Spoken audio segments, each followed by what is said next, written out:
Tally ERP9 के इस अध्याय में हम सीखेंगे maintain bill wise details option का उपयोग करना और कस्टमर तथा सप्लायर की आउटस्टैंडिंग रिपोर्ट देखना। अभी तक हमने माल खरीदा है, उसका पेमेंट किया है, साथ ही माल बेचा भी है और उसका पेमेंट रिसीव भी किया है।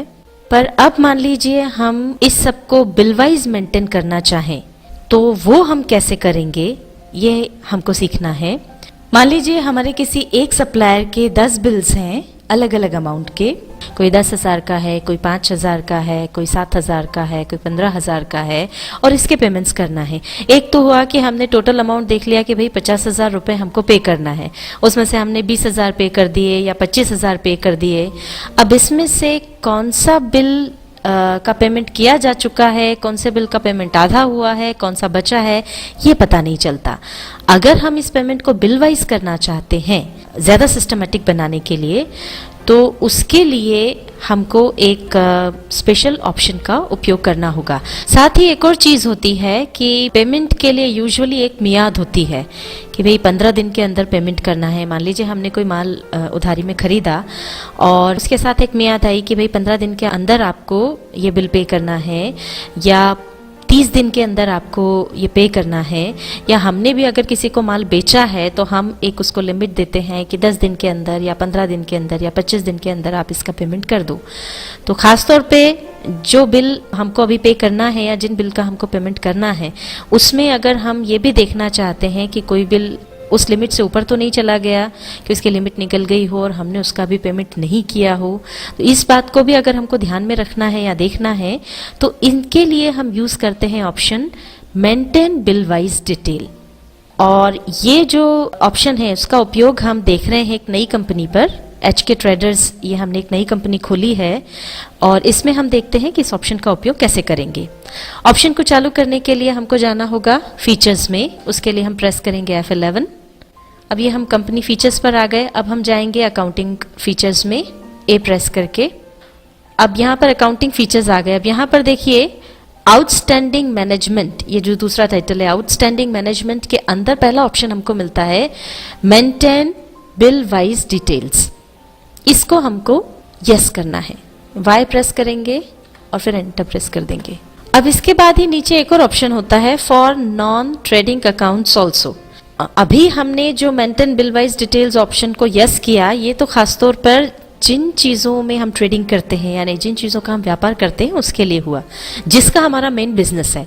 जैसे हमारा कपड़े का बिजनेस है या इलेक्ट्रिक या इलेक्ट्रॉनिक आइटम्स का बिजनेस है, तो ये उसके लिए हुआ जो हम खरीदते या बेचते हैं।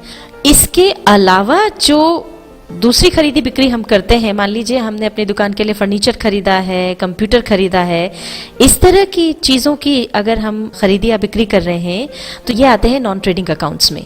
इनकी डिटेल्स भी अगर आपको बिल वाइज मेंटेन करनी हो तो आप इस ऑप्शन को भी यस कर दें। हमें अभी इसकी ज़रूरत नहीं है, इसलिए हम इसको नो ही रहने दे रहे हैं। आपको ज़रूरत हो तो आप इसे यस कर लें। और अब इसे एक्सेप्ट करने के लिए Ctrl+A हम प्रेस कर देंगे। अब हम यहाँ से एस्केप की दबा करके बाहर आ जाएंगे और अब हम पहले बना लेते हैं हमारे कुछ सप्लायर्स और कस्टमर्स के कुछ लेजर्स। इसके लिए हम जाएंगे अकाउंट्स इन्फो में, A प्रेस करेंगे, लेजर्स के लिए L प्रेस कर देंगे और अब हमको लेजर्स क्रिएट करना है, C प्रेस करके लेजर्स क्रिएट कर लेंगे। पहला जो हमारा कस्टमर है उसका नाम हमने यहाँ पे डाल दिया, मान लीजिए इसका नाम है कस्टमर A। अब आगे हम बढ़ेंगे। अब हमको ग्रुप चुनना है, किस ग्रुप के अंदर ये बनेगा, तो ये आएगा सन्ड्री डेटर्स के अंतर्गत, वो हम चुन लेंगे। अब आगे maintain balance bill bye bill, ये ऑप्शन हम ऑलरेडी यस कर चुके हैं इसलिए यहाँ पे यस ही आ रहा है। आगे बढ़ेंगे। अब यहाँ पर डिफॉल्ट क्रेडिट पीरियड हमको देना है। यहाँ पर हमको वो मियाद देना है जो हम उसको बिल पेमेंट करने के लिए देना चाह रहे हैं।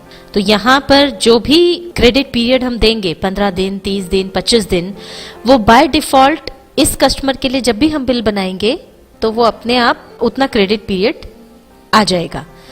मान लीजिए हमने चुना 30 डेज, तो ये 30 डेज यहाँ पर आ गया। यहाँ मेलिंग एड्रेस हम दे देंगे 56 मालगंज, इंदौर। आगे स्टेट हमने चुन ली मध्य प्रदेश, मेलिंग डिटेल्स में और जो भी डिटेल आपके पास हो, कॉन्टेक्ट पर्सन का telephone number, mobile number, fax number, email जो भी हो वो यहाँ पर आप डाल सकते हैं। इसके आगे आती है टैक्स इन्फॉर्मेशन। इसमें उसका जो परमानेंट अकाउंट नंबर है या आईटी नंबर है, सेल्स टैक्स नंबर है, सीएसटी नंबर है, ये आप यहाँ पर डाल दें और उसके बाद कंट्रोल ऐसे इसे एक्सेप्ट कर लें। अब हम बनाते हैं दूसरे कस्टमर का लेजर। इसको हमने नाम दिया कस्टमर बी। सन्ड्री डेटर्स के अंतर्गत बनेगा ये भी, और इसको डिफॉल्ट क्रेडिट पीरियड जो है वो हमने मान लीजिए 25 दिन दिया। ये एड्रेस हमने यहाँ डाल दिया। इसी तरह से बाकी इन्फॉर्मेशन भी आप यहाँ पर डाल करके और इसे फिर कंट्रोल ऐसे एक्सेप्ट कर लें। अब हम बना रहे हैं सप्लायर्स के लेजर्स। पहला हमने बनाया सप्लायर ए का लेजर, ये आएगा सन्ड्री क्रेडिटर्स में, और अब इसको इसी तरह से यहाँ पर भी मेलिंग डिटेल्स आप डाल करके और इसको एक्सेप्ट कर लें। अब हम बना रहे हैं सप्लायर बी का लेजर, ये भी सन्ड्री क्रेडिटर्स के अंदर आएगा और इसको भी सारी डिटेल्स डाल के एक्सेप्ट कर लें। इस तरह से सारे आपके जो भी कस्टमर और सप्लायर्स के आपको लेजर बनाने हो बना लें और फिर अब यहाँ से बाहर आ जाएं। ये हम आ गए वापस गेटवे ऑफ टेली पर। ये तो हमने बना लिए हैं सप्लायर्स और कस्टमर्स के लेजर्स, और आइए अब हम इसमें करते हैं ट्रांजैक्शंस की एंट्री। अब मान लीजिए हमने 5 अप्रैल को 100 किलो शक्कर बेची 32 रुपए प्रति किलो के हिसाब से। तो अब हम इसकी एंट्री देखते हैं। सबसे पहले तो हमको जाना पड़ेगा इसके लिए अकाउंटिंग वाउचर्स में। उसके लिए हम V प्रेस करेंगे, और अब चूंकि ये सेल्स की एंट्री है इसलिए हम सेल्स में जाने के लिए F8 प्रेस करेंगे। अब यहाँ पर हम सबसे पहले डेट चेंज कर देंगे, यहाँ डाल देंगे 5 अप्रैल। यहाँ हम डाल देते हैं डिलीवरी चालान नंबर 5। आगे बढ़ेंगे, पार्टीज अकाउंट नेम में आ जाएगा कस्टमर ए, सेल्स अकाउंट आ जाएगा, और नेम ऑफ आइटम अब आ जाएगा शुगर। क्वांटिटी हम बेच रहे हैं 100 kg, रेट है 32 रुपीज पर केजी। अब ये यहाँ पर bill wise details for customer A आ गया है, और यहाँ पर मेथड ऑफ एडजस्टमेंट जब आएगा तो उसमें जब भी हम कोई नया बिल देंगे तो हम हमेशा न्यू रेफरेंस चुनेंगे। न्यू रेफरेंस हमने चुन लिया, एंटर प्रेस किया। यहाँ पर नेम वाले पट्टी में सेल्स इनवॉइस नंबर यहाँ पर अपने आप आ जाएगा, और इसके बाद ड्यू डेट क्रेडिट डेज की जो है, ये जो हमने 30 डेज ली थी वो आ गई, अमाउंट आ गया। अब यहाँ हम लिख देंगे narration good sold on credit, और अब इसको एक्सेप्ट कर लेंगे। एक और ट्रांजैक्शन हमारा हुआ 7 अप्रैल को, जिसमें हमने 150 किलो शक्कर 32 रुपए प्रति किलो के भाव से बेची। यहाँ हमने डेट चेंज कर ली, और अब रेफरेंस नंबर हमने यहाँ डाल दिया, डिलीवरी चालान नंबर 6। आगे बढ़े, पार्टीज अकाउंट नेम, ये हमने कस्टमर ए डाल दिया, सेल्स अकाउंट ले लिया, नेम ऑफ आइटम यहाँ डाल दिया शुगर, यहाँ पे क्वांटिटी आ गई 150, रेट आ गया। आगे बढ़ेंगे, यहाँ वापस न्यू रेफरेंस आ जाएगा, यहाँ पर इनवॉइस नंबर अपने आप 2 आ गया। यहाँ पर जैसे कि हमने आपको बताया था कि क्रेडिट पीरियड जैसे हमने 30 डेज डाला है तो ये हर बार बाय डिफॉल्ट 30 डेज आ जाएगा।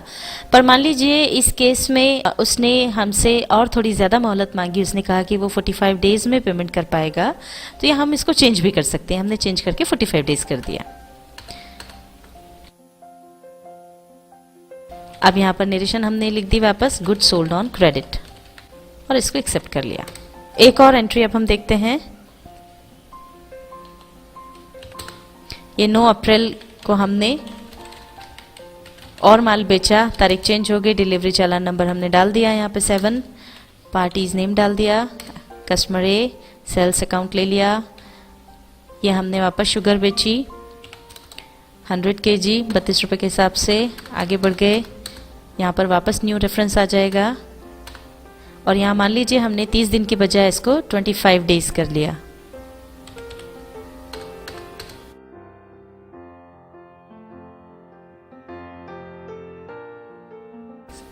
एक्सेप्ट कर लेंगे इसको।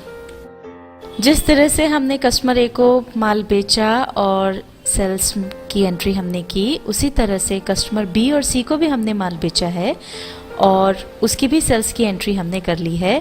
साथ ही हमने सप्लायर ए, बी और सी से कुछ माल खरीदा है और उसकी परचेस की एंट्री हमने कर रखी है। टैली ERP9 के इस अध्याय में हमने सीखा maintain bill wise details option का उपयोग करना और कस्टमर तथा सप्लायर की आउटस्टैंडिंग रिपोर्ट देखना।